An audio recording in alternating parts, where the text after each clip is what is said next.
வேந்தர் டிவி நேயர்கள் அனைவருக்கும் வணக்கம். இது உங்கள் அபிமான ஜோதிட சவால். வழக்கம் போல இன்னைக்கும் நம்ம ஜோதிட சவால் நிகழ்ச்சியில ஜீவனாடி ஜோதிடர் பாபு சார் நம்ம கூட இணைஞ்சிருக்காங்க. ஒவ்வொரு வாரமும் நிறைய கேள்விகள் கேட்டுட்டு இருக்கோம். அந்த வகையில இன்னைக்கும் நிறைய கேள்விகள் கேட்க போறோம். அதுக்கு முன்னாடி சார் நிகழ்ச்சிக்கு வரவேற்போம். வணக்கம் சார். வணக்கம். வணக்கம். வேந்தர் நேயர்களும் கோடான கோடி இன்னைக்காக சார் என்ன சொல்றாரு பார்ப்போம்.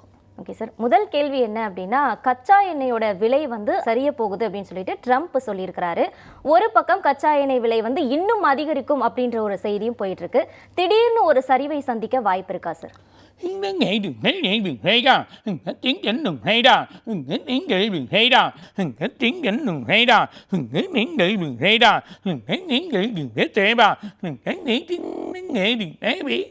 கண்டிப்பாக இதுக்கான வழி முடியாது. ஏன்னா இவங்க அந்த கண்ட்ரி ஆக்குபைட் பண்ணிட்டா, அந்த கண்ட்ரியை ஆக்குபைட் பண்ணி இவங்களே அமெரிக்கனோட கண்ட்ரோலை எடுத்துகிட்டு வந்தால் இந்த கச்சா எண்ணெய்கள் விலையை குறையறதுக்கான வாய்ப்புகள் இருக்க தவிர கச்சா எண்ணெயோட விலை குறையாது. இது அவங்க ஏதோ ஒரு விஷயத்தை செய்யறதுக்கான வழிகள் பண்ணுறாங்க. அந்த கண்ட்ரியை ரொம்ப குழப்பத்தை ஏற்படுத்தியிருக்காங்க. இது பெரிய தப்பு. ரெண்டு, அமெரிக்காவோட பெரிய குழப்பங்கள் இன்னும் கச்சா எண்ணெய் ஏறதா போகுது. சில வழியில் 9ஆம் மாதத்தில் குறையத்துக்கு வாய்ப்பு இருந்தாலும் இந்த போர் நிறுத்தத்தை ஏற்படுத்தணும். போர் நிறுத்தத்தை ஏற்படுத்தலைன்னா பிரச்சனை தான். இந்த பிரச்சனை பெரிய அளவு வெடிக்க போகுது. ரொம்ப கண்ட்ரோலாக இருக்கணும், இல்லைன்னா பெரிய குழப்பங்கள் ஏற்படுறத நம்ம பார்க்க போகிறோம் அப்படின்றத சொல்கிறேன். ஓகே சார், இப்போது அதே மாதிரி இந்த ஹார்முஸ் ஜலசந்தி இருக்குது இல்லையா சார், அதனுடைய அந்த முடக்கம் எப்போ சாதாரண ஒரு நிலைக்கு வரும்? அதே மாதிரி இது யாருடைய கட்டுப்பாட்டில் இருக்கும் சார்?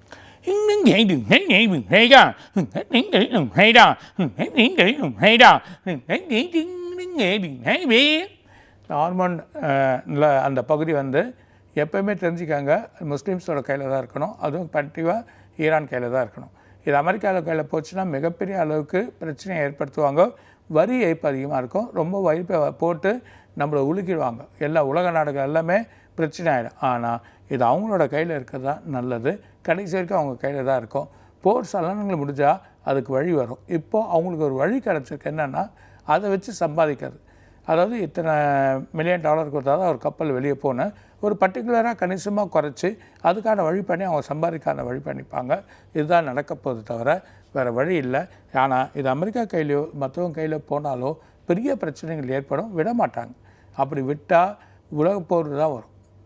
எல்லா முஸ்லீம் கார்டுமே சண்டை போடுறதுக்கு ஆரம்பிச்சாங்க. எல்லாத்துக்குமே ஒரே வழி அதுதான். அந்த வழியை யாருமே விட்டு கொடுக்க மாட்டாங்க. அப்போது இந்த விஷயத்தில் அமெரிக்கா ஒரு தோல்வியை தான் தழுவும் அப்படின்றத சொல்கிறாங்க. ஓகே சார், இப்போது அதே மாதிரி இந்த மெட்டா நிறுவனங்களில் 9,000 ஊழியர்களை பணி நீக்கம் செஞ்சுருக்காங்க. இது இப்போது இல்லை, கொஞ்சம் கடந்த சில நாட்களாகவே ஒரு தொடர்கதையாகவே இருக்குது. நிறைய பெரிய பெரிய நிறுவனங்கள், ஐடி நிறுவனங்கள் ஆயிரக்கணக்கான ஊழியர்களை பணி நீக்கம் செஞ்சுட்ருக்காங்க. இதனால் இளைஞர்கள் மக்களுடைய வாழ்வாதாரம் பாதிக்கப்படுமே சார். இதுக்கு என்ன மாதிரியான நிலை ஏற்படும் இதுக்கப்புறம்?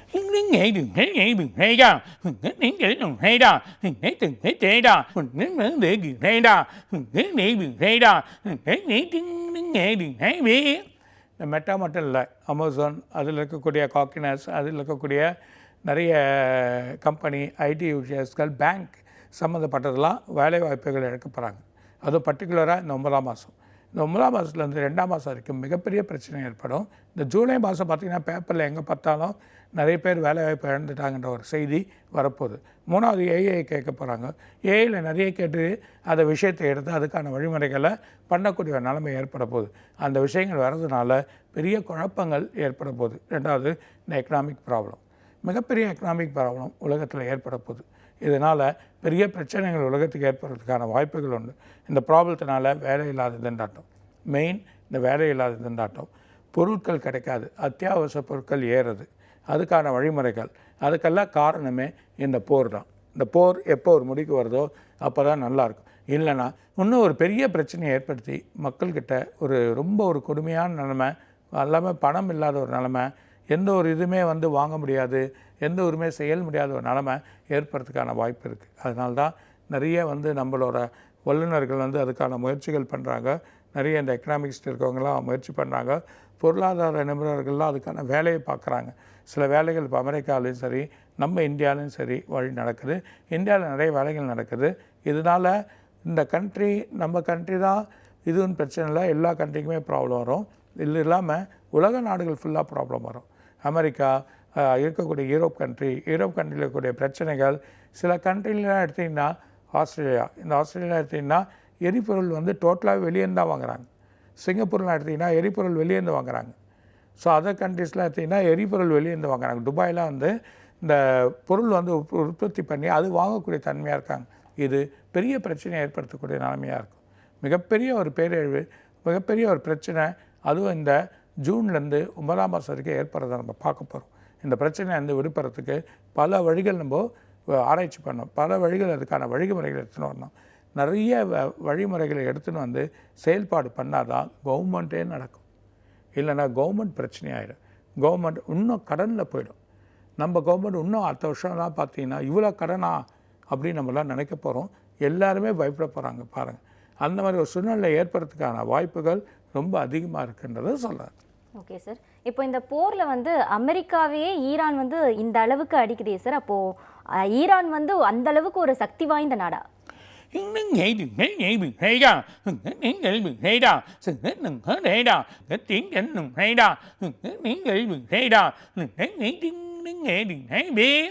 ஈரான், ஈராக், பர்டிகுலராக இந்த ஈராக்கில் வந்து அவங்களுக்கு இருக்கக்கூடிய விஷயங்கள் என்னென்னா 30 வருஷமாக சண்டை நடக்குது.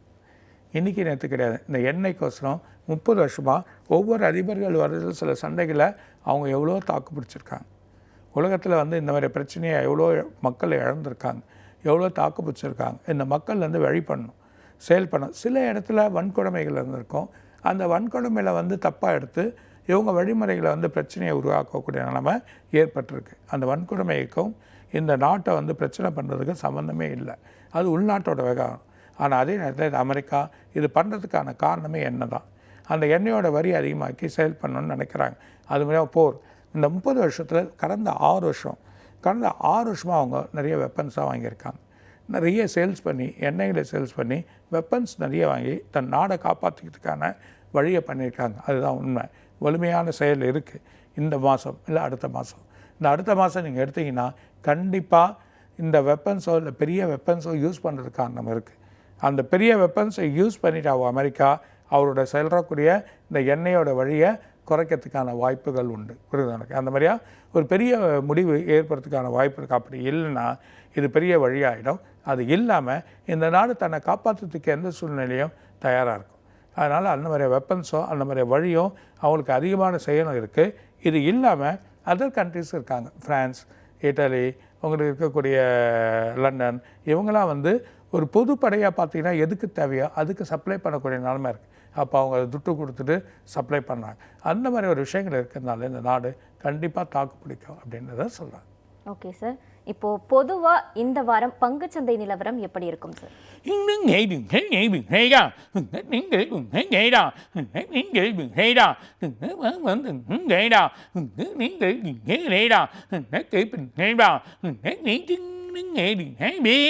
இந்த ஷேர் மார்க்கெட் இன்னும் 8 நாள் ரொம்ப மோசமாக இருக்கும். ரொம்ப கேர்ஃபுல்லாக இருங்க. ரொம்ப இறங்க போகுது, சடனாக இறங்கிறதுக்கு. ஏன்னா அமெரிக்காவோட எக்கனாமிக்ஸே குறையுது. இவங்க போர் இதில் நிறைய விமானத்தை இழந்துட்டுருக்காங்க. நிறைய இவங்க பண்ணக்கூடிய சண்டையில் வந்து நிறைய பேர் இழந்திருக்காங்க. போர் விமானங்கள் நிறைய இழந்திருக்காங்க. அதனால் பல லட்ச கோடி வந்து அமெரிக்காவுக்கு வந்து நஷ்டம். இந்த நஷ்டத்தை ஈடுகட்டுறது தான் ஒன்று சண்டையை ப்ரோலாங் பண்ணுறாங்க. வேறு விஷயமே கிடையாது. அந்த பிரச்சனையால் தான் இந்த குழப்பங்களே ஏற்படுது. 3வது, இதனால் இந்த ஷேர் மார்க்கெட் இந்த 8 நாளில் பயங்கரமாக விழும். இந்த 8 நாள் ரொம்ப கேர்ஃபுல்லாக இருங்க. ஆனால் தங்க வெள்ளி சடனாக ஏறும்.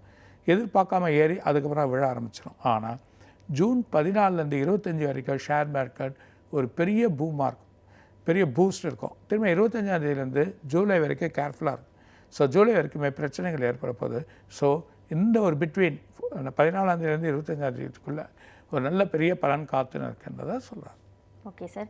இப்போது கடந்த ஆண்டை விட இந்த ஆண்டு வந்து வெயிலின் தாக்கம் ரொம்ப கடுமையாக இருக்குது சார். மக்கள் வந்து ரொம்ப அவதி அடைஞ்சிட்டு இருக்காங்க அப்படின்னு தான் சொல்லணும். இந்த வெயிலின் தாக்கம் குறைவதற்கான வாய்ப்பு இருக்கா?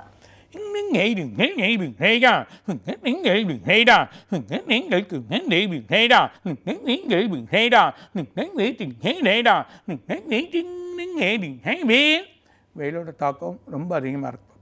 டிகிரி தாண்ட போது ஏற்கனவே முதல் ஆரம்பிக்க சொன்னேன். இந்த பிரச்சனை அதிகமாக இருக்குது. ரொம்ப இந்த பிரச்சனை உருவாக்குறதுனால மக்கள் ரொம்ப கேர்ஃபுல்லாக இருங்க. ரொம்ப ட்ராவல் பண்ணுறப்போ போகிற இடங்கள் நிறைய தண்ணி, டீஹைட்ரேட் ஆகுது பாடி, ரொம்ப தண்ணி குடிங்க, ஜூஸ் குடிங்க, நிறைய ஃப்ரூட்ஸ் எடுத்துக்கோங்க. இந்த ஃப்ரூட்ஸ் எனர்ஜி இருக்கக்கூடிய ஃப்ரூட்ஸை எடுத்து உடம்பை காப்பாற்றுங்க. 2வது, இது மூலிமா மழை இருக்குது. மழை கண்டிப்பாக இருக்குது. இந்த மாதம் கடைசியில் அடுத்த மாதம் ஸ்டார்டிங்கில் மழை இருக்குது. இந்த மழை பயங்கரமான மழையாக வரும். எதிர்பார்க்காத மழையாக இருக்கும், இடியோட கூடனா பெரிய கனமழையாக இருக்கும். சடனாக ரொம்ப மழை பெஞ்சு அப்படியே கொட்டுற மாதிரி சென்னையிலேயும் அந்த மாதிரியாக இருக்கலாம். அது இல்லாமல் தென் மாவட்டங்கள் முழுதுமே இருக்கும். மூணாவது வந்து ஆந்திரா, கர்நாடகா இந்த வாட்டி ரொம்ப கேர்ஃபுல்லாக இருக்கணும் மழையில்.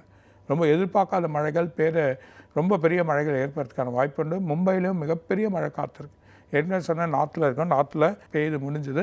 அதுக்கப்புறம் இங்கே சென்னையில் வரதுக்கான வாய்ப்புகள் இருக்குது.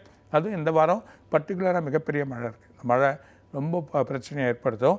அது இல்லாமல் வெயிலோடு கூடிய மழையாக இருக்கும். ஒரு பக்கம் மழை ரொம்ப அதிகமாகி திரும்ப வெயில் அதிகமாகிடும். ரொம்ப அதிகமான வெயில் அடிக்க சொல்ல மக்கள் வந்து நோய் ஏற்படுறதுக்கான வாய்ப்பு உண்டு. மூணாவது ஒரு வைரல் பரவல் இருக்குது. இந்த எபோலோ சொல்லக்கூடிய ஒரு வைரல்கள் மிருகங்கள் மூலிமாவோ இல்லை மனித வேர்வை மூலிமாவோ பரவக்கூடிய நிலைமைகள் ஏற்பட போகுது. இந்த நோய் ரொம்ப ட்ராவல் பண்ணாதீங்க. நிறைய ட்ராவல் பண்ணக்கூடிய இடத்துல இந்த பிரச்சனைகள் ஏற்பட போது.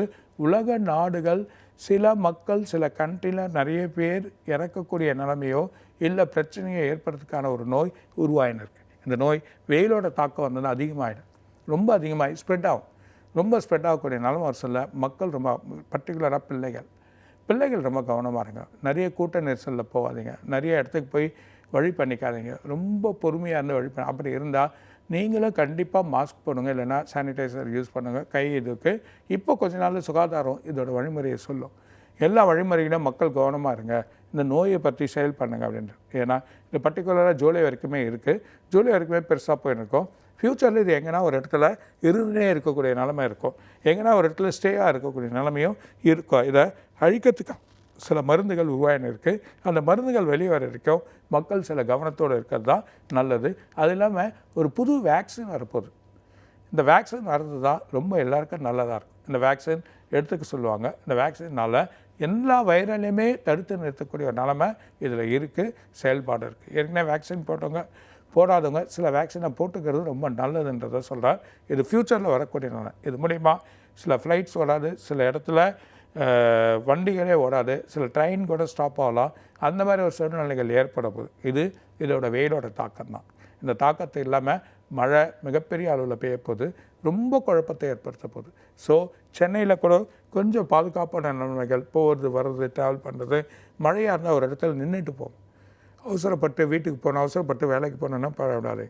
போனால் போது வேலையை நம்ம உயிரை காப்பாற்றியதுக்கோ நம்ம வீடை காப்பாற்றியதுக்கோ வழி பண்ணுறதுக்கு இது ஒரு செயலாக இருந்துக்கோங்கன்றதை சொல்கிறார். முக்கிய அறிவிப்புகள் வரப்போது. இந்த முக்கிய அறிவிப்பில் மக்கள் எடுத்துக்கிட்டு செயல் பண்ணுறது நல்லது.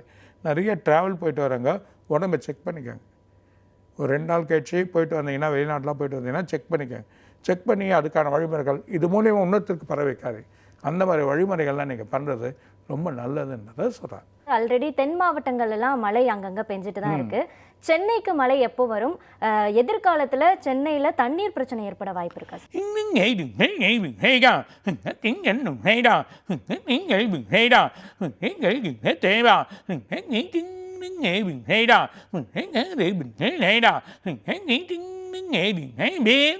கண்டிப்பாக இந்த 24ஆம் தேதியிலேருந்து 28ஆம் தேதி வரைக்கும் மழை இருக்குது.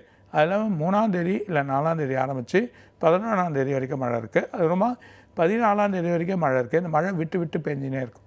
ஒரு இடத்துல வெயில் காயும், ஒரு இடத்துல மழை பெய்யும், திரும்பவும் வெயில் காயும், அந்த மாதிரி பெஞ்சினே இருக்கும், விட்டு விட்டு வரும். பட் இந்த 24ஆம் தேதிக்கு வர்றது கொஞ்சம் சென்னையில் அதிகமாக இருக்கும். ஸோ எதிர்பார்க்காத ஒரு மழை, அந்த கத்திரி முடிவில் எப்பவுமே வரும்னு சொல்லுவாங்க, அந்த மாதிரி ஒரு மழை ஏற்பட்டு தான் போகுன்றதை சொல்கிறாங்க. ஓகே சார், இப்போ அதே மாதிரி சூப்பர் எல்னினோ எச்சரிக்கைன்னு சொல்லிட்டு சமூக வலைத்தளங்களில் பரவிட்டு இருக்கு. சென்னைக்கு வெள்ள அபாய எச்சரிக்கையும் விவசாயிகளுக்கு வறட்சி எச்சரிக்கையும் விடுக்கப்பட்டிருக்கு. இது உண்மைதானா சார்?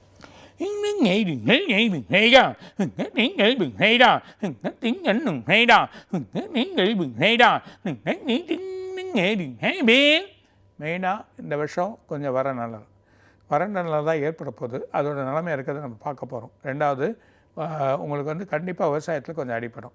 ரெண்டாவது, வெயிலோட தாக்கம் அதிகமாகறதுனால என்ன தான் மழை பெஞ்சாலும் தண்ணி பற்றாது. இந்த தண்ணியோட பிரச்சனை ஏற்பட போகுது.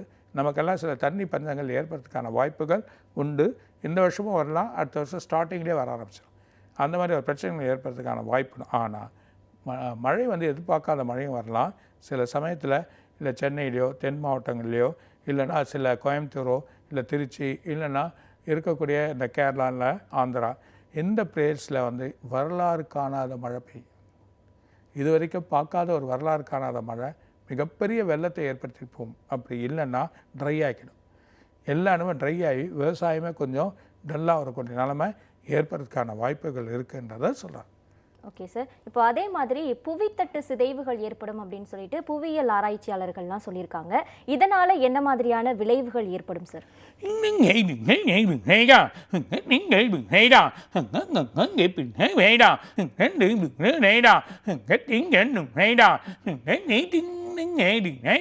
பர்டிகுலர் இந்த 2 வருஷம், இந்த 2 வருஷத்துக்கு வந்து புவித்தட்டுகளில் பார்த்தீங்கன்னா ட்ரை ஆகிடும். லேண்டு நிறைய இடத்துல ட்ரை ஆகிடும். லேண்டோட பிரச்சனைகள் ரொம்ப ஏற்படும். அது பர்டிகுலராக வில்லேஜ், அது கிராமத்து மக்களாக இருக்கக்கூடிய பயிர் தொழில் பண்ணக்கூடிய இடத்துலலாம் ட்ரை ஆகும். இது இங்கே இல்லை, வேர்ல்டில் அதர் பிளேஸஸில் அதர் கண்ட்ரிஸ், இந்தோனேஷியா, இந்த இருக்கக்கூடிய காம்போடியா, உங்களுக்கு இருக்கக்கூடிய இப்போது மலேசியா, இந்த இடத்துல பார்த்திங்கன்னா நிறைய ட்ரை லேண்ட் ஆகிடும். இந்த ட்ரை லேண்ட் ஹவுஸில் என்ன ஆகிடும்னா வெடிப்புகள் ஏற்பட்டும். இந்த வெடிப்புகள் அங்கங்கே ஒரு சில இது எர்த்குயிக் போல் இருக்கும், ஆனால் வெடிப்பாக இருக்கும். ஸோ ஒரு விதமான அங்கங்கே ஒரு பிரேக் போல் சின்ன வெடிப்புகள் ஏற்படுறப்போ இந்த லேண்ட் வந்து பார்த்திங்கன்னா ஒரு பெரிய ஒரு நீல வெடிப்பு போல் வர்றது, இந்த சூழ்நிலைகள்லாம் ஏற்படுறதுக்கான வாய்ப்புகள் ரொம்ப அதிகமாக இருக்குது. இந்த பூகோளம் போகிற நிலைமைகளை பார்த்திங்கன்னா சூட்டுத்தன்மையினால் பிரச்சனைகள் ஏற்படுறதுக்கான அதிகமான வாய்ப்புகள் இருக்குது அப்படின்றத சொல்கிறார். ஸோ ரொம்ப கேர்ஃபுல்லாக இருக்க வேண்டிய சூழ்நிலைகள் வருது. அதுவும் இப்போது ஃப்யூச்சரில் பார்த்திங்கன்னா பூமியோட தட்டுகள் சில இடத்துல வெடிப்புகள், ஆனால் எப்போவுமே பூமி வந்து அழிஞ்சிடாது. அதனால் இது பூமி அழிஞ்சிடுன்னு நினைக்காதீங்க. பூமி அழியத்துக்கே வாய்ப்பே கிடையாது. ஒரு இடத்துல உடைந்து திரும்பி அதே இடத்துல தான் விழப்போகுது. ஸோ இந்த பூமியோட பூலோகமே அப்படி தான். ஸோ அது உடஞ்சாலும் அது வெளியே போய் அந்த பாகம் விழாது, அந்த பாகம் அது உள்ளே தான் விழும். இதுவும் உலகத்தை ஒரு பாட்டில் சுற்றின்னு தான் இருக்குது. ஸோ அதனால் இது வந்து அந்த உடஞ்சி அதிலே தான் விழுமே தவிர வேறு அந்த பாட்டு வெளியே போகிறதுக்கான சம்மந்தமே கிடையாது அப்படின்றத சொல்கிறார். அதனால் பூமியோட வெடிப்பு அங்கங்கே இருக்கிறதுனால சில அன்ஷேப் ஆகிறதுக்கான வாய்ப்புகள் உண்டு. சில இடத்துல நீர் நிலைகள் உள்ளே வந்து திரும்பியும் போகும். இந்த சூழ்நிலைகள் ஏற்படுறதுக்கு, அதாவது சுனாமி சொல்கிறாங்க, அந்த மாதிரி ஒரு ஏக்கங்கள் சில கண்ட்ரியில் வரத்துக்கு வாய்ப்பு உண்டு. பர்டிகுலராக ஜப்பான், இந்தோனேஷியா, அது இல்லாமல் இருக்கக்கூடிய பிலிப்பைன்ஸ், இந்த மாதிரி கண்ட்ரிலாம் ரொம்ப கேர்ஃபுல்லாக இருக்கணும் மக்கள். ஸோ ரொம்ப ட்ரை ஆகிடும். ஸோ மக்கள் வந்து அங்கே நல்ல டெவலப்மெண்ட் இருக்கும், வேர்ல்டுலேயே பெரிய டெவலப்மெண்ட் இருக்கும். ஆனால் அந்த டெவலப்மெண்ட்டோட இயற்கையோட செயல்பாடுகள் ரொம்ப பிரச்சனையாக இருக்குது. இந்த பிரச்சனைகள் ஏற்படுறதுக்கான வாய்ப்புகள் ரொம்ப அதிகமாக இருக்குது. அங்கே இருக்க மக்கள் கவனமாக இருக்கணும். பர்டிகுலர் சென்னையில் இருக்கக்கூடிய கரையோர மக்கள் கவனமாக இருக்கணும். ரெண்டாவது ட்ரைலேண்ட் இருக்கிற இந்த ப்ராப்ளங்கள் ஏற்படுறப்போ மக்கள் விவசாயத்தை நம்பி இருக்கிறதுனால இது பொருட்கள் ஏறதுக்கான வாய்ப்பு உண்டு. சில பொருட்கள் நமக்கு கிடைக்காது, சில பொருட்கள் பிரச்சனையாக போகுது, சில பொருட்கள் அதிகமான விலை கொடுத்து வாங்கக்கூடிய நிலைமை ஏற்பட போகுதுன்றதை சொல்கிறார். ரொம்ப ஆயத்தமாக இந்த பர்டிகுலராக இந்த 28 வரைக்குமே பொறுமையாக இருங்க. அதுவும் இதுக்கான ஆயத்தமே இந்த 9ஆம் மாதம் தான். இந்த 9ஆம் மாதம் வந்து ரொம்ப கேர்ஃபுல்லாக இருக்கணும் இந்த வேர்ல்டு அப்படின்றத சொல்கிறார். Okay sir. அடுத்ததான் ஆன்மீக கேள்விக்குள்ளே போயிடலாம். இப்போ இந்த அரகஜா பொட்டு அப்படின்னு சொல்லிட்டு சமூக வலைத்தளங்களில் ட்ரெண்ட் ஆகிட்டு இருக்குது. இந்த பொட்டு வச்சா வெற்றி நிச்சயம் அப்படின்னு சொல்லிட்டு நம்மளுடைய தமிழக முதலமைச்சர் கூட அந்த பொட்டு வைக்கிற விஷயத்தை வந்து நம்ம பார்த்துருப்போம். ஸோ இதுக்கு பின்னாடி இருக்கக்கூடிய ரகசியம் என்ன? அது பொட்டு வச்சா வெற்றி நிச்சயமா? யாரெல்லாம் இந்த பொட்டு வைக்கலாம் சார்?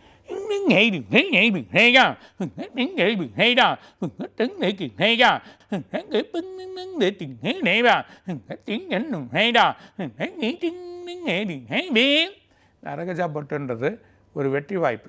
அது கண் திருஷ்டி, மக்களோட பார்வை அதிகமாக இருந்ததுன்னா அந்த கண் திருஷ்டி போகிறதுக்கும், அது இல்லாமல் வெற்றி வாய்ப்பு வருது. முதல்ல ஆதி காலத்தில் வந்து அது வெற்றி வாய்ப்பு. அதில் முக்கால்வாசி பார்த்தீங்கன்னா ஜவ்வாது, புணுக்கு, அந்த இருக்கக்கூடிய வாசனை திரவியங்களை வச்சு வழி பண்ணி அதை இது பண்ணி அரைச்சி அதில் வந்து அதை மையாட்டாக்கி அந்த மையை இட்டுக்கூடிய நிலைமை இருக்கும். ஆனால் இதெல்லாம் பெரிய விஷயம் எதுன்னா தர்பையை வந்து நம்ம மனசில் நினச்சி அந்த தர்பையை கொளுத்தி அதை வந்து எண்ணெயில் குழச்சி நீங்கள் வச்சிங்கன்னா அதில் இருக்கக்கூடிய சக்தி வேறு எதுக்குமே கிடையாது. ஆனால் முதல்வர் சாருக்கு அது பருவாக என்ன தெரியல, நல்லா உள்நோக்கி பாருங்கள். ஸோ அது இதுதான் அந்த பிரச்சனையாக இருக்க தவிர அவர் அதை விற்கிறாரா என்னென்னு இது இருக்குல்ல. இருந்தாலும் வச்சா அது நல்லது தான் இருக்குது. ஏன்னா நிறைய கண் திருஷ்டிகள் இருக்கும். சின்ன வயசு இவ்வளோ அழகாக வந்து உட்காந்துருக்கார். ஒரு நல்ல ஒரு செயல்முறையை பண்ணணும்னு நினைக்கக்கூடிய ஒரு முதல்வருக்கு இந்த மாதிரியே பண்ணக்கிறப்போ அது பண்ணிக்கிறவருக்கு நல்லது தான். அது மாதிரியே பொட்டு வைக்கிறதுனால எந்த ஒரு பிரச்சனையும் இல்லை. இருந்தாலும் அங்கே ஏதோ பருவாட்டம் இருந்திருக்கலாம் அப்படின்றத சொல்கிறார். மற்றபடி இது யூஸ் பண்ணுறது ஒரு பெரிய பலனை கொடுக்கும், வெற்றியை கொடுக்கும், வெற்றி வாய்ப்பை கொடுக்கும். அதுவும் தர்பையில் கடைசியாக ஹோமத்தை முடித்தப்போ உங்களுக்கு வந்து பற்ற வச்சு அதை குழச்சி ஒட்டி வைப்பாங்க. ஏன்னா அன்றைக்கி பண்ண ஹோமத்தில் நல்லா ஆகணும், உங்கள் திருஷ்டி போகணும். அப்படின்றது தான். ரெண்டாவது வெற்றி கிடைக்கணும். வெற்றி அதனால தான் ஆதி காலத்தில் அந்த பொட்டு திலகத்தை வச்சு அந்த திலகத்துக்கு மேலே அரிசியை வைப்பாங்க. அந்த அரிசியே கருப்பாயிடும். அந்த அளவுக்கு ஒரு சக்தி வரும் அப்படின்ற ஒரு பவர். அதனால தான் அந்த ஆக்னேய சக்கரத்தில் நம்ம ஆக்னேயம் இருக்கக்கூடிய இடத்துல வந்து ஏன்னா ஆத்மா அங்கே இருக்கக்கூடிய இடத்துல தான் அதை வழிபாடாக இருக்கிறதுக்கு தான் அந்த பொட்டை வைக்கிறோம். அதனால தான் எல்லா படங்களுக்கும் பொட்டு வச்சு அதுக்கு வழிபாடாக நம்ம கும்பிட்றோம். அதனால் இந்த பொட்டு வைக்கிறது ரொம்ப நல்லதுன்றதை சொல்கிறாங்க. ஓகே சார், நம்ம நிகழ்ச்சியோட இறுதிக்கட்டத்துக்கு வந்துட்டோம். இன்னைக்கு நிகழ்ச்சியில் நான் கேட்ட எல்லா கேள்விகளுக்கும் ரொம்ப தெளிவான ஒரு விளக்கத்தை கொடுத்தீங்க சார். நிகழ்ச்சிக்கு வந்ததுக்கு ரொம்ப நன்றி சார். வணக்கம். வணக்கம். வேந்த டிவி நேயர்களும் கோடான கொரியர்ஸ்லையும் இன்னும் நிறைய இருக்காக சார் சொல்வார். வணக்கம். மீண்டும் மற்றொரு ஜோதிட சவால் நிகழ்ச்சியில் உங்களை சந்திக்கும் வரை உங்களிடமிருந்து விடை பெறுவது வினோதினி.